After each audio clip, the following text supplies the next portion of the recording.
Hey, welcome to a very special episode of Lab the Podcast. Over 200 episodes ago, we set out to go find people whose lives and work express the life and beauty of the gospel in the world. And we had a dream, even way back then, that someday we would be able to take that show on the road and go actually out into the world and find people and places where the life and beauty of the gospel is springing up. And we have waited for 2 years to be able to do something like this because we have needed our producer, Riley Cooper, to be able to come with us to do stuff like this. And we just were able to make that move. So first, I want to say thank you to everybody who's a partner for V3. We wouldn't be able to do things like this without so much partnership from all of you who are committed to expressing the life and beauty of the gospel in the world. So we're excited to kick this tour off and go find the life and beauty of the gospel all over the world. We're starting right here at my own home church, Redeemer City Church. Let's go in and find Pastor Mitch.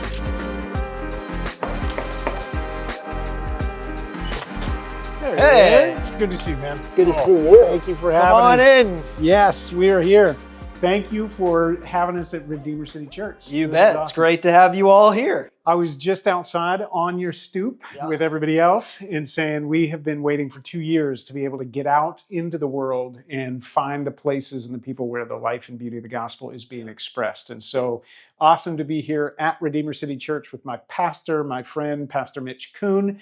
Pastor Mitch is a pastor who is passionate about sharing the redemptive love of God in that story in culture and encouraging the church to be able to do the same thing. Together with his wife, they founded and are pastoring Redeemer City Church, and they've got 3 kids doing it right here in Tampa Heights. So Mitch, thank you so much for letting us be here. This is awesome. Yeah, it's great to have you all. It's great to have everybody on the podcast. I've been a listener for a long time, and I'm really, really excited to have you here in the building. We'll talk about that for a little bit, but church planting, Redeemer City Church, like how we even got here is kind of a crazy story. And we can talk more about that whenever you want. We can dive into whatever you want to, but just a little backstory of how we even got into this place is we planted Redeemer a little over 9 years ago, 9.5 years ago.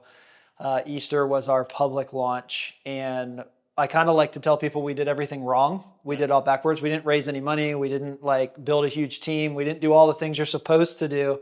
And I love that part of our story. Even how we got here to this building was just a long relationship with Zion Lutheran Church, who still meets here at 8:15 on Sunday morning before we get in here. And we love all of those parts of our story. But the joke runs between Camden and I that the first time I told her that God wanted me to plant a church, she looked me right in the eye and said, I think you need to go back and talk to him because I don't think that was the Holy Spirit.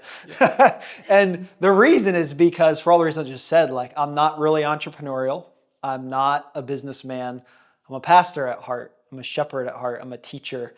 And that's not typically who the culture taps on the shoulder to go start something new. Like when you think startup culture, you think hustle, you don't think an anchor for your soul. And that's the side of things that I'm called to. And so the fact that Redeemer is even here is not a testimony to what I've done or what Camden's done or what the people of Redeemer have done. It's really a testimony to God tapping us on the shoulder to go on a journey to learn, to follow him, and to surrender what he's doing in the culture through the church. And we think that's super important. So yeah, it's so crazy. 9 years, right? Crazy. And for us to be here, I told you this a long time ago. I grew up at Zion Lutheran Church. Not this one, but I literally, in my book, I write about the eternal flame in a church, and that was Zion Lutheran Church on the other side of the country. That's where I grew up as a kid. So when I found out that Redeemer was here, I was like, how incredible is that? Yeah. So to be here and see everything that God is doing is beautiful. And I love, too, the history and the partnership of an older church, a church that's been here for over 100 years, partnering with a modern church, a young church, to see a place like this filled with life and beauty. We're going to talk more about that, but one of the things that is kind of crazy is so many people who are planting churches. There's kind of a way of thinking in the West anyway, in America, of the startup culture. And there's so many reasons not to try to put a church in an old church building. There's a million reasons, right? It's old, it's musty, it's dusty. and it's got limits. So there's not a lot of bathrooms, not a lot of parking. There's so many reasons not to choose to come here. Why did you want to come here? Because you prayed for 2 years, more than 2 years, I think specifically about this particular building. Why come to a place like this when there's so many reasons not to? Yeah. It's a great question. And there's a lot of different answers. Part of it is we know that the church is people, theologically speaking. We're all the way there theologically that the church is a people. What I think is important too, though, is that the people of God throughout history have developed buildings and places where the church comes to gather. We like to call that divine festival, right? Where all the things unseen and seen, we gather on Sunday, and it is our greatest day of the week. We love it. We celebrate it. We're not ashamed about it. We want you to come to it. We want to be a part of what God's doing on that rich and regular worship, which begins on the first day of the week, Sunday. So a lot that goes into that. But a very real part of that for a human being is art. Part of what gives us imagination for the things of God are the things we see, the things we touch, the things we smell, the things we feel. And so God gave us our senses. And so one big part of that for Redeemer City Church is when you are, like I like to think about it like from my kid's perspective. When a little kid comes to church, like they don't have the framework developed that, well, this is the people of God and it's the body of Christ or the hands and feet of Jesus. Like they're not processing that. Yeah. What they see is they come to a building. Yeah. And as an adult, like when I come to church on Sunday, I want to enter a place that's giving imagination to the wonder of the gospel, the beauty of the gospel. You know, even Lab the podcast, you talk a lot about at V3 expressing the life and beauty of the gospel, right? We only have certain mediums to do that. And so the buildings that we inhabit are one of the ways that we get to do that. And so for Redeemer City Church, we started out in a little warehouse call center, converted to church because that's what we could afford. That was the things we did. And then I started developing a relationship with the Lutheran Church around here in Tampa, and then specifically with Zion. And even to Zion's credit, that's not easy to be in a space for 100 years and then say, we want to share that with somebody. Because an established church that's growing, like we come in with certain expectations and certain things. And so we've had to learn how to do this dance together. But it's been a beautiful thing. It's an opportunity to tell a different story that two churches can work together, that they can coexist in a space and do it for the good of this building, the good of the body of Christ, the good of, we talk about it all the time at Redeemer, that people have been taking communion in this building for 100 years. And we just get to fall in that long line of faithfulness. And so all of that played into the reasons why go to an established church building that when we got here was in a lot of disrepair. It took a lot of money, a lot of investment, a lot of time to bring it back to a place where it was ready to function for a Sunday service at a minimum. And we have a lot more plans in the future than just doing Sundays here. But God's been really good in bringing that partnership together. And we'll talk a lot more about some of the ways that we do that. But that was really one of the big reasons is that when we get to, as the body of Christ, pick a place to worship, we want to be in a spot where every little detail is intentional. Yeah. And we'll talk about some more of that when we get in there. Yeah, no, it's so good. And it's wild to think, written into the way of being Redeemer City Church is a modern church embodying an ancient faith. Yeah. We'll talk about that inside, but you talked about the way that we know things, like smells and senses, and just that gets in your bones in a way that I can talk about Zion Lutheran Church from a kid. And I remember in my bones some things that took place just being the church together because it was nested within something that was speaking beyond just my head. Yeah. And I think that you guys are we're doing such a beautiful job in Tampa Heights embodying the gospel. Yeah. And when you say like the life and beauty of the gospel, and this is what I want people to catch. This is why it's so fun for us to get to go on tour and come see places like this and tell stories like this, because even the idea that Zion and Redeemer are working together, that's a headline. Like, it is happening. There's unity in the church that is beautiful. And you're looking at it and going, there's 100-year-old church opening up its home. You can imagine like a grandparent being like, come on in, kids, and bring all your kids, all your cousins. Because Redeemer's got a whole bunch of people, a whole bunch of kids. And it's a beautiful thing just on that level. But there's so much more. We talk all the time about Winston Churchill saying, first we shape our buildings, thereafter they shape us. That there's something that takes place. And when this church was built 100 years ago, they thought about that. And so I want to go inside. I want you to help maybe introduce people to Redeemer City Church. So when we walk in, just give us a sense of maybe a few. There's so many of them, but a few of the particular things that 100 and some years ago, when people came up to Tampa Heights, they literally chalked out this space. I was going to say in the dirt, but it's in the sand, to literally put the foundation of a church down and say, we're going to be in this particular place. And we're going to, even the way we face is going to be important. So let's take a look.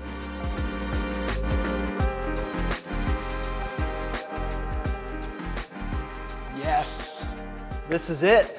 So there's a lot of things that go into a space like this, a lot of things that maybe the average churchgoer doesn't really think about, doesn't really particularly think through when they come in, but there are things happening to you when you walk into a building like this that aren't happening in like our old warehouse or something like that. So some of those things that are really cool about this is that there is art all around you.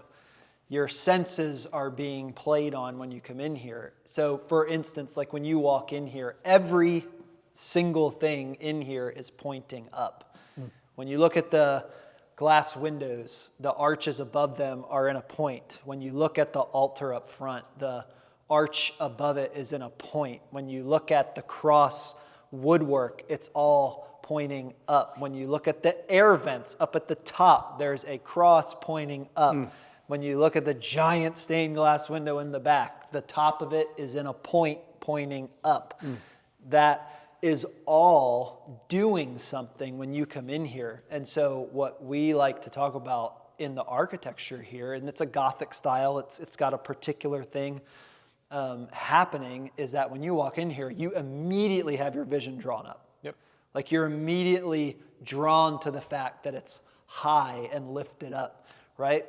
Even just the way this building is oriented, it faces east. That was for a particular reason. So the front is called a nave, and we'll talk more about that in a little bit, but it's facing east so that when you sit down and worship, you're facing east. That should trigger some memories from Sunday school. If you went to Sunday school as a kid and they talked about opening their windows or praying toward the east, like there's reasons that were thought about 100 years ago when this building was sat here, and none of the neighborhood was here, none of any of the things that we enjoy now.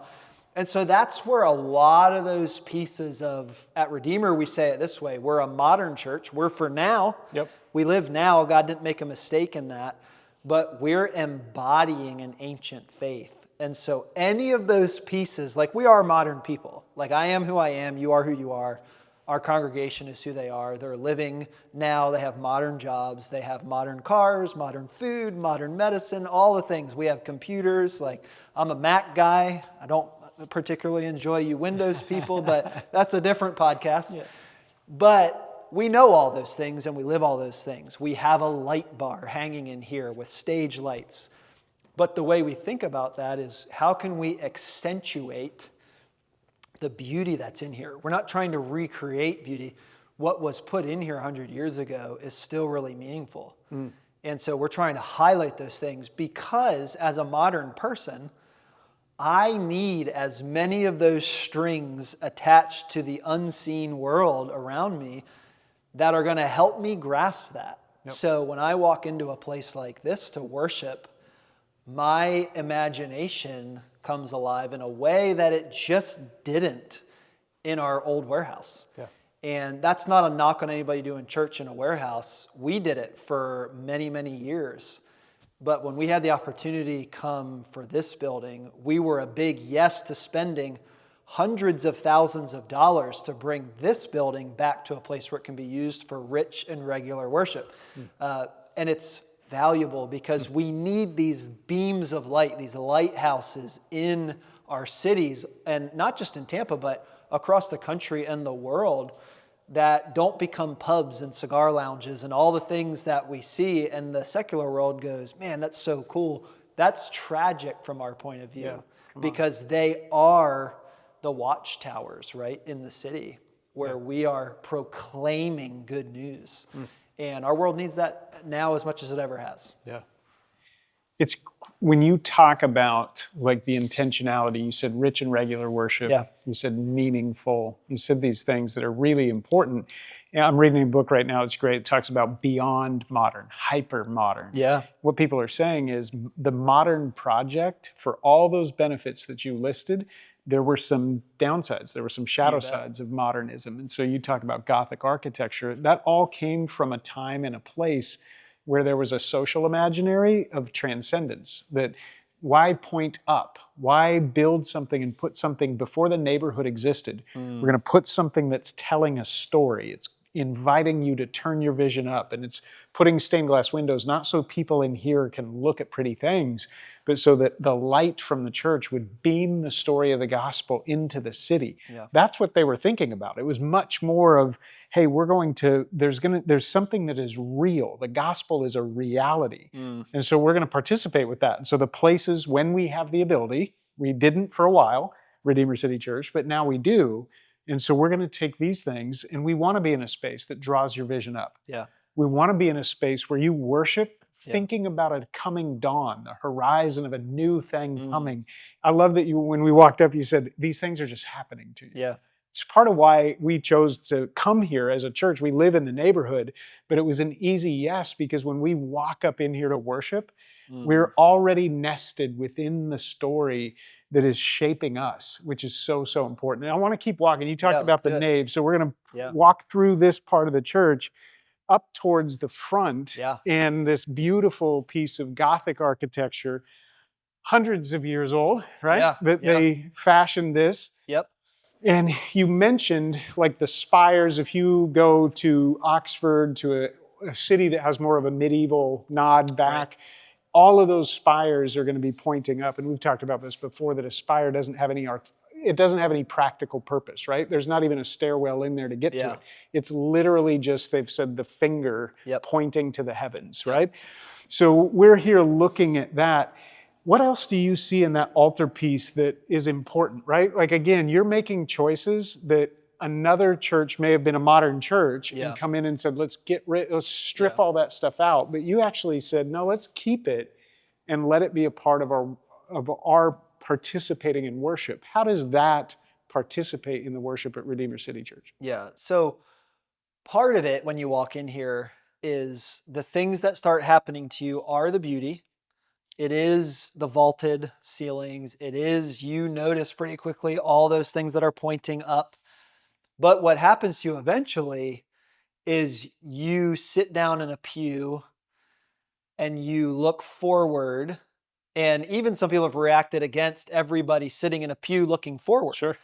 And we've actually made the intentional choice to refurbish the original pews that were in here and leave them here, instead of doing chairs where you could get into a circle and get all the things. Like, we thought through all of that, but we landed on staying with the original orientation of facing east. And what's really important to me about this altar area that sits up in the nave is that you're orienting a people facing east, facing not just Mitch, who has a word to say, but Mitch is going to be talking, and you're going to be hit with a representation of these spires pointing, these fingers pointing, transcendence, transcendence, transcendence.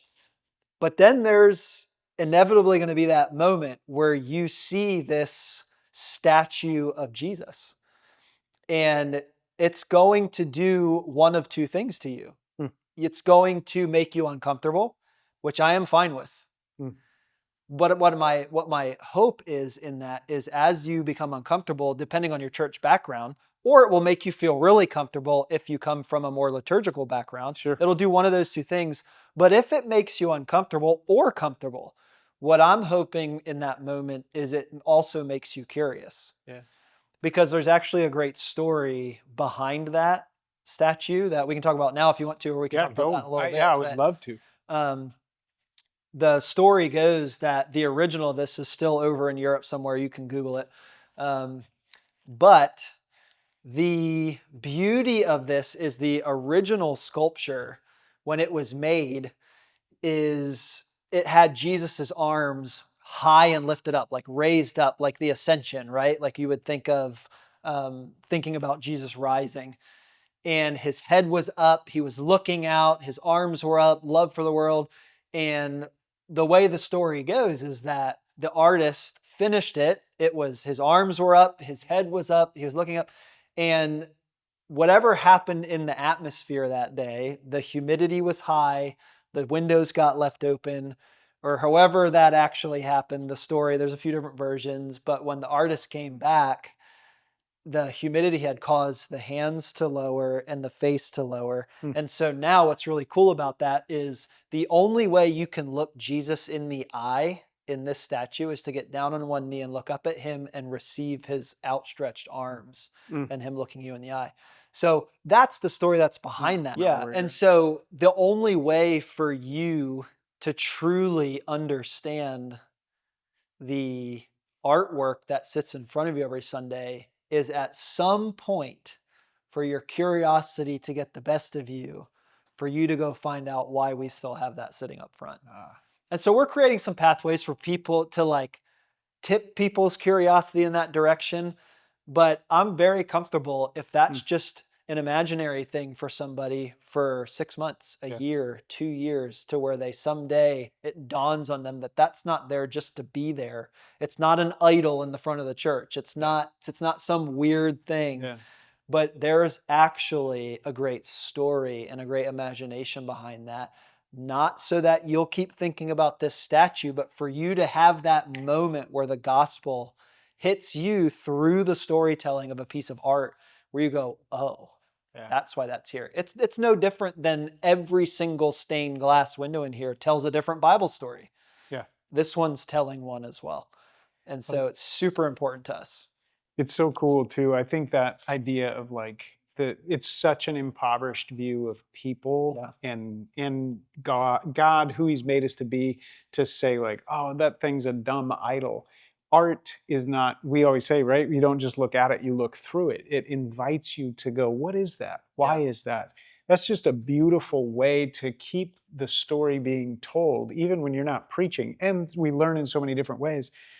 The fact that that story places the vision as Jesus right there, but you can't, I mean, even the invitation to know him at his feet first is an ancient way of thinking. Yeah. Right? Where do we all find ourselves when we really, really, really come to know him?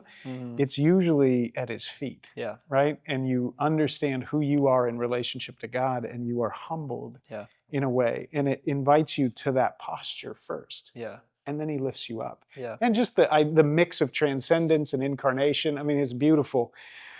That's just happening. Alpha, Omega, the whole Gothic architecture, and then my favorite, the eternal flame. When I saw that inside Zion, that was a nod back to childhood. I used to sit literally in a pew and just wonder like why that light never went out. And so in our church, I went to school at the church, or at a school that was attached to the church. And so we would go to confirmation class during the week, and all the lights in the church would be turned out. So the only thing you had was a stained glass stained glass windows ringing the vaulted ceilings of that church. So it would be completely dark in the lower sphere of the church. Yeah. And I would go hide out there and just look, and there was only one light. Yeah. And it was the eternal flame. What's the story emanating from why does the church light a light that never goes out? For sure. No, I'm glad you brought that up, because one of the very first things we did when we moved in here was that was not functional anymore. Just the disrepair of the building, it wasn't functional anymore. And so it was on a switch and the switch had gone bad and all the things. So one of the things we did was we actually just hot wired it. So you can't turn it off anymore. That's So great. it's just on all the time. And the reason for that, 100 years ago when they built this building, and we actually had to change some wire. It was like old knob and tube wire. Like we had to make it to where it was functional. But the reason they did that was because no matter what's happening in the world, no matter what's happening in the life of the church, no matter what's happening anywhere in the world, what that is a symbol of and what that is supposed to remind you of and what that imagination that's supposed to be stoked in you is that that's a symbol of the Spirit of God. That the Spirit of God is always present, always at work, the light always on in the heart of a believer, in the mind of a believer, in the soul, in the life of the church, that the presence of God is always here. He chooses to be here. He's always going to be here. And so then like out of that, there's so much imagination that comes, you are the light of the world. You are a city set on a hill. But it emanates from the presence of God. And so the Spirit of God, the presence of God, always present in this place. And now we know that's just a light bulb, but it's the artwork behind it. It's the symbol. It's the thing that stokes your imagination to say, yes, just like that light is always on at Redeemer City Church, the Spirit of God is always in me. That light is always on. It's always emanating out from me. And of course, that's the story of the gospel, that the light has come into the world. Man, I'm just overcome with gratitude to be in here when I think about the people who, Florida, it's not easy to build stuff in Florida. Yeah. I mean, hot, mosquitoes, Sure.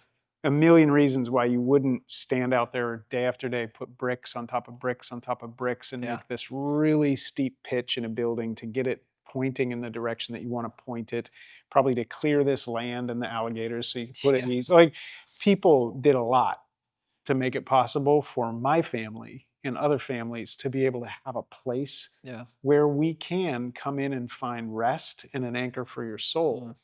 And so it's just, I'm overwhelmed with gratitude. And then a church would hand that down to a new generation, and that a new generation would take it seriously and say it's rich, it's regular, it's meaningful.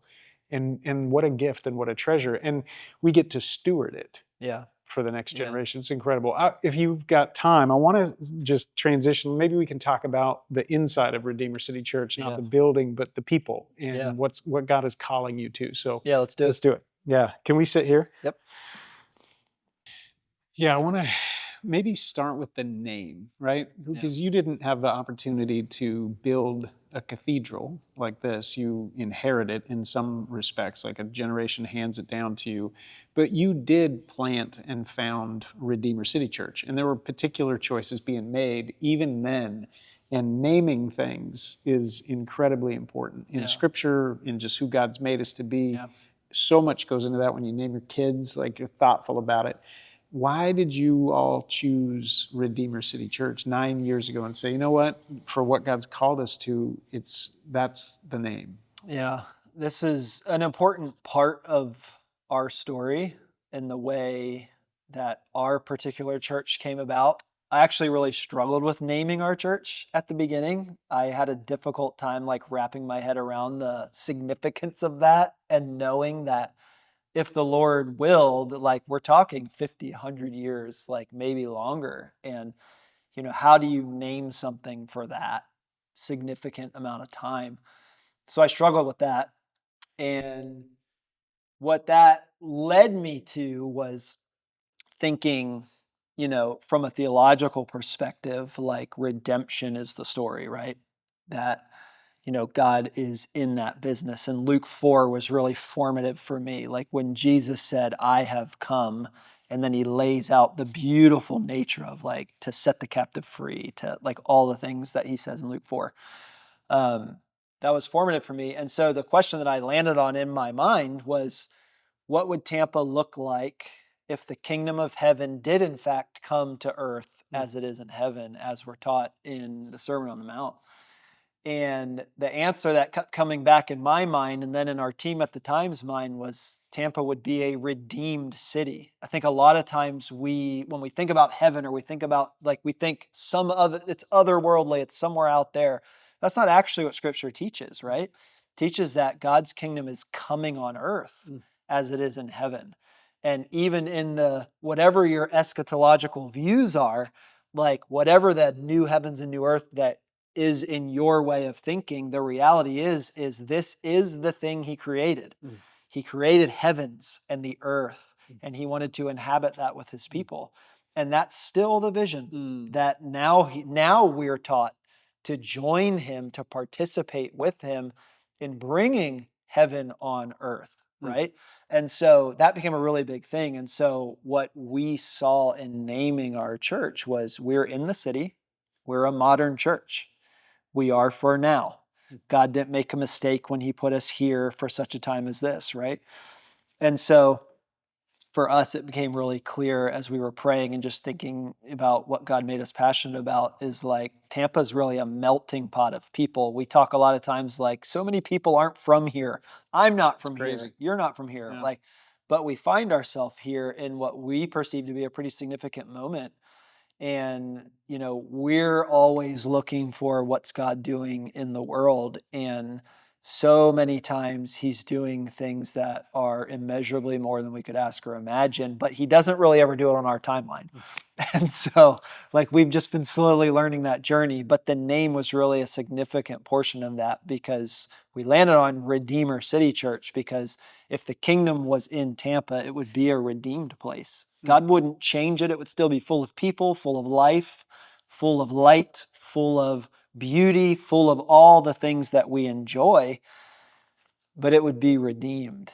And that's just a beautiful part of the story of how our church came to be. It's so cool. I think about Lewis at the end of his journey of faith, and he's reflecting on it, and he said it was almost like Eden again. Yeah. And you get this sense that he was thinking about the here and now sense of the kingdom of God, and he still had the longing. He said, it was almost, right? But we should be thinking about our cities as the redeemed city. And I love that just personally, just as a guy who goes to the church and you are my pastor, that when we are talking to our kids and praying with our kids, we're praying for justice in our city. We're praying for, the people without homes. How can the kingdom of God, what does it look like for it to come in Tampa in real ways?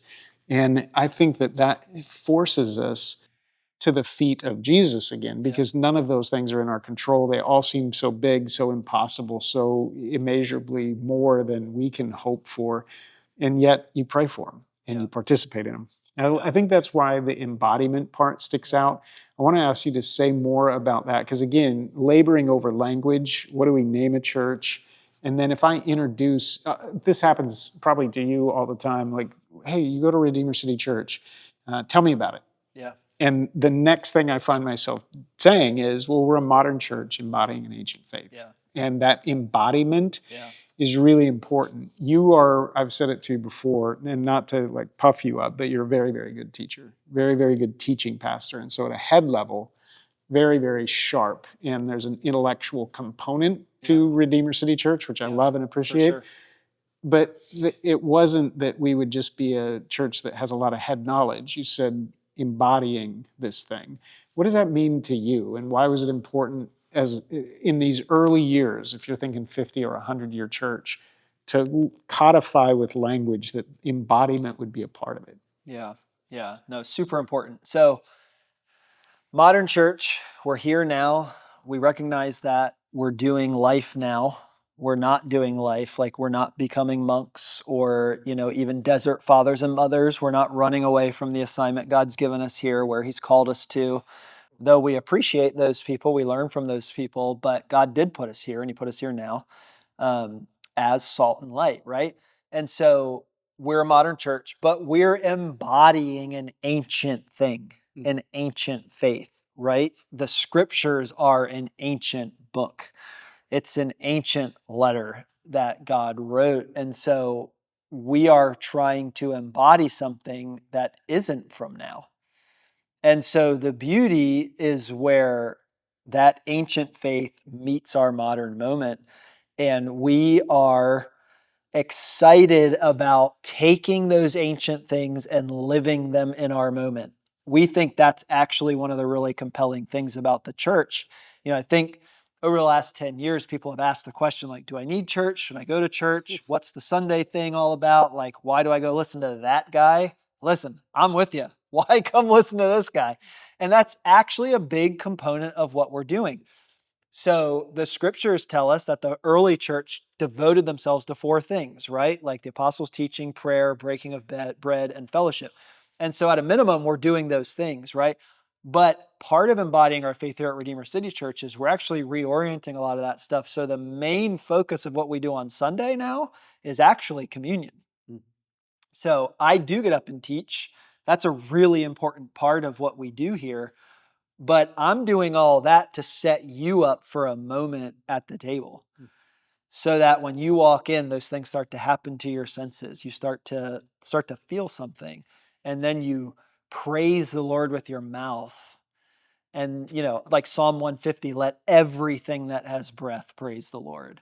So we're doing that. And then we're devoting ourselves to the apostles' teaching. We're thinking critically in our moment, like, what does the gospel have to say about Juneteenth? What does the gospel have to say about abortion? What does the gospel have to say about LGBTQ plus issues? Like, the gospel is for everyone, right? Jesus said, I'm not willing that anyone should perish, but that everyone should come to eternal life. So, you get to the Sermon on the Mount and it's the kingdom of the skies. Like, I want to be in that. How do I get in that?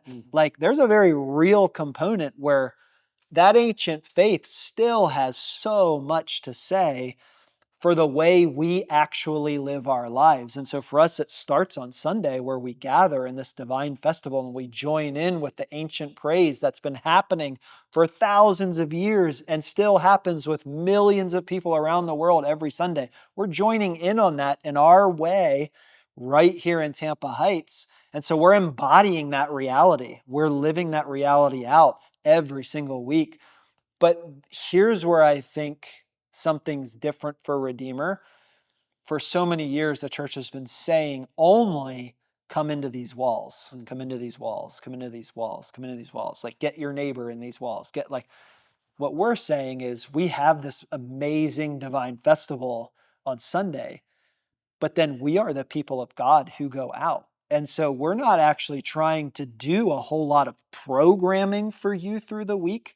What we're saying is let's gather, let's be in community, but then let's go reach our neighbor. Let's go reach our coworker. Let's go reach the people down at the Riverwalk. Let's go reach people at Eulalie and at Buddy Brew and all these places that God's kids are already going out to. Zach, you're going to meet people that I never meet. Riley's producing this podcast. He's going to meet people that I never meet. Pastor Jerome on your team, he's an elder here at V3. He's going to meet people that I will never meet. As a matter of fact, we have a couple coming to our church right now because Jerome plays pickleball. Your boy doesn't play pickleball, all right? And so, like, the beauty of the church is that we gather and then we go. And that's one of those ancient ways, right? Like, that we are the salt of the earth. I love the way Eugene Peterson says it, that he translates it in the Message. He says, you are the God flavors of the earth. And that's such an awesome way to think about that we go out and we preserve society because we're bringing those ancient ways in it, right? Like, I think of the old prophets, right? Seek the ancient path and return to it, right? And so we're doing the best we can to embody that ancient faith, recognizing that we live now. Yeah. And so whether it comes to our order of service on Sunday where we have a call to worship, we praise the Lord, we listen to the word, we take communion, we have a benediction, like whether it's those things that we just habituate our life around because they're good for us, just like brushing your teeth, you need somebody calling you into worship, saying, set aside the idols of your heart, set aside the hustle of life, and enter into his rest. Even if it's just for the next hour and 15, 20 minutes, sometimes hour and a half, depending on how long yours truly seems to think he needs to talk, right? Like, why do I bring my kids and Miss Cindy, an older lady in the church, is going to wrap her arms around your kids and teach them the catechism? Yeah. Why would I do that? because I'm habituating the things that are most important. We do it in every sphere of life. If we want to be healthy, we get a diet and we habituate our life around it. I mean, all the gurus will tell you it can't just be a diet, it has to be a lifestyle, right? Like, we're doing that at work. We're doing that in our health. We're doing that with our doctor. We're doing that with all the spheres of our life. Why would we not do that in the most important area of our life, which is our spiritual person, right? So if we are God's handiwork, made from before the foundations of the earth to walk in good works, I can't think of a better thing to orient my life around, to habituate my life around than what God's doing in and through his church. And so, man, I could talk about that forever, but I'm clearly passionate about it. But that's what we're trying to do when we say we're a modern church embodying an ancient faith. So, Yeah. No, thank you for that. It's so good. I mean, we have 4 kids.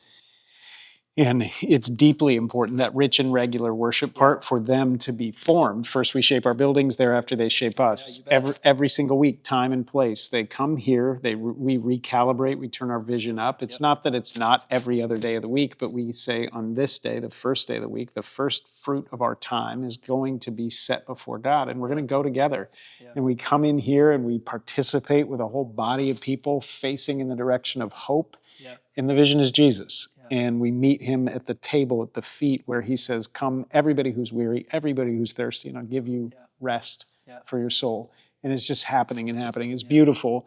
I want to leave with this, because you mentioned it. So many people in our moment, right? And we experience this on the West Coast. I'm spiritual, but not religious. Something's out there. It's bigger than me.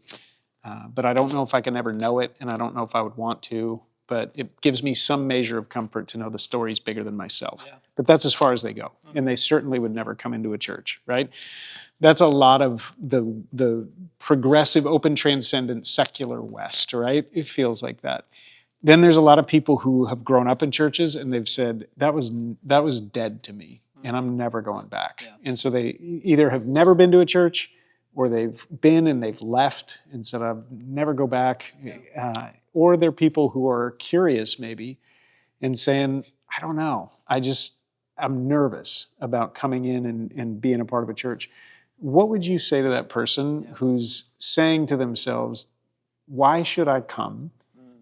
And if I'm in Tampa, if I'm up in Tampa Heights area, why is it important for me?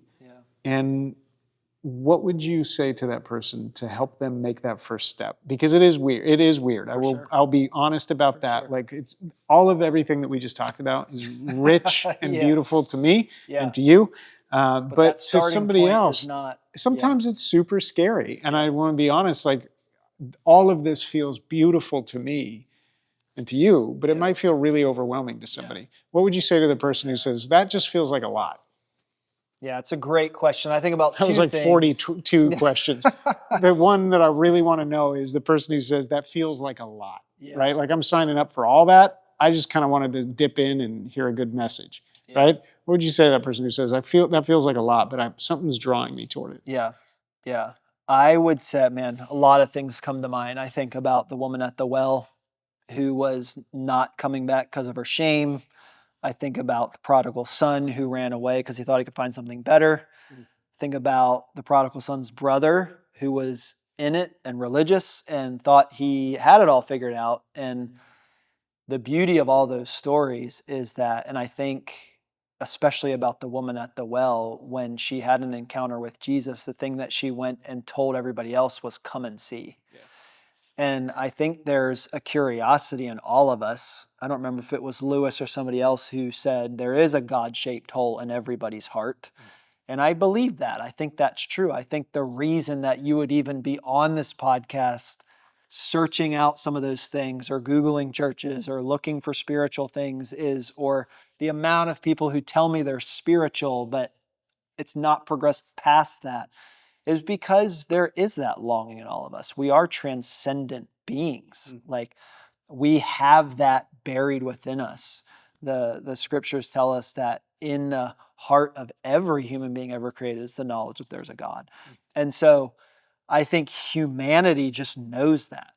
And I don't find it surprising that, one of the tactics the enemies had for the history of the world is to try to convince us that God is not real. Like that's always been a thing. And if he can't convince us that God isn't real, he'll try to convince us that we can be like God, we can be our own God, we can be our best version, and all of those things. And so I would just say to that person that I would say, just follow that curiosity. Yeah. I think that curiosity is God given. I think God put it in you to search for something that's bigger than you, to search out the transcendence, to go answer those questions, those longings of your heart that you'll never actually know until you go try. And I think for somebody like me who grew up in church, went to college and then had those moments where you're like, I've given like my whole life to this, like, is this worth it? And, had those conversations and thought to myself, and then I look around and I study other things and I go, man, nothing makes more sense.